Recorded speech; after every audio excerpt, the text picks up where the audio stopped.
Welcome friends, weather news Gujarati YouTube ચેનલની અંદર આપ સર્વે મિત્રોનું હાર્દિક સ્વાગત છે. મિત્રો, હવે આજના વિડીયોની અંદર માહિતી આપવાની છે કે જે હવામાનની અસ્થિરતા સર્જાણી હતી, કે જે બંગાળની ખાડીમાંથી જે સાયક્લોનિક સર્ક્યુલેશન આવ્યું હતું, તેના વિશે આપણે વિશેષ માહિતી આ વિડીયોની અંદર લઈને આવ્યા છીએ.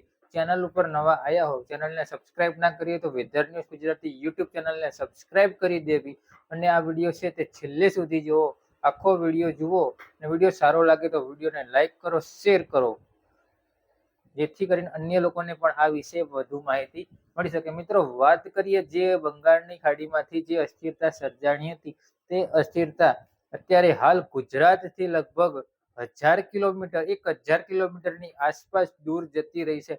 પરંતુ એના ઘણા ખરા આઉટર ક્લાઉડ, જે વાદળો કહી શકાય, તે હજી પણ ગુજરાત ઉપર રહી ગયા હોય, જેના કારણે ગુજરાત રાજ્યમાં હજી અમુક એરિયાની અંદર વાદળછાયું વાતાવરણ થાય અને વરસાદ થાય. પણ આ વરસાદ ખૂબ જ ટૂંકા ગાળાનો વરસાદ છે, જેમાં લગભગ 1 થી લઈને 3 ઇંચ સુધીના વરસાદ થઈ શકે. આ જે વરસાદ છે એક પ્રકારે થંડરસ્ટ્રોમ એક્ટિવિટી ગણી શકાય અને એક પ્રકારે માવઠાના વરસાદ જે પડતા હોય તે પણ ગણી શકાય. પણ અત્યારે હાલ હજી ચોમાસું વિદાયની તારીખ હજી આપણે આગાહી નથી આવી, એટલે ચોમાસું વિદાય તો ન ગણી શકાય, પરંતુ થંડરસ્ટ્રોમ એક્ટિવિટીના વરસાદ ગણી શકાય. આ વરસાદ જે પણ બી જગ્યાએ પડતા હોય ત્યાં થોડાક ટાઈમ માટે, જેમ કે 2 કલાક 3 કલાક માટે પડતા હોય છે, અને 2-3 કલાક માટે વરસાદ પડ્યા પછી ફરીથી વાદળછાયું વાતાવરણ છે તે હટી જતું હોય છે, ફરીથી ખુલ્લો તડકો નીકળી જતો હોય છે. આ પ્રકારના વરસાદ થતા હોય છે મિત્રો.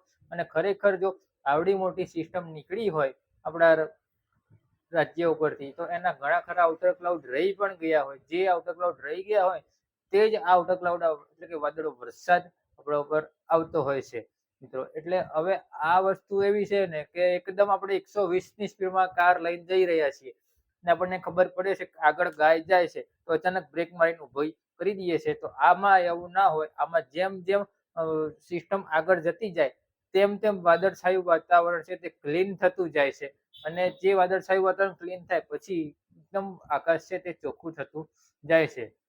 એટલે આખી સિસ્ટમ આ રીતે કામ કરતી હોય છે. જે મધ્ય ભારત ઉપર થઈને બંગાળની ખાડીનું લો પ્રેશર જે આવ્યું તે મધ્ય ભારત ઉપર થઈને આવ્યું, જેમાં નાગપુર થઈને આવ્યું. નાગપુરથી સીધું મહારાષ્ટ્ર મુંબઈ નજીક આવ્યું.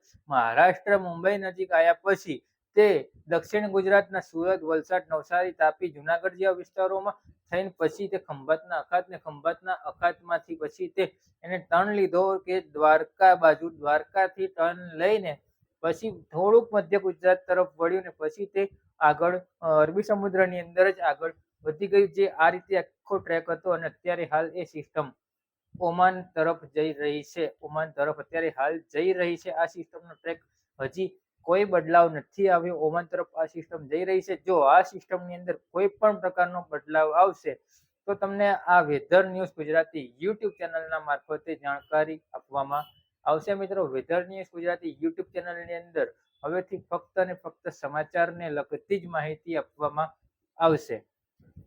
તો આપણે આ વિડીયોને અત્યારે કરીએ છીએ અહીંયા જ એન્ડ. મિત્રો, વિડીયો સારો લાગે વિડીયોને લાઈક કરજો, શેર કરજો. ચેનલ ઉપર નવા હો ચેનલને સબસ્ક્રાઇબ ના કરી ચેનલને સબસ્ક્રાઇબ કરજો.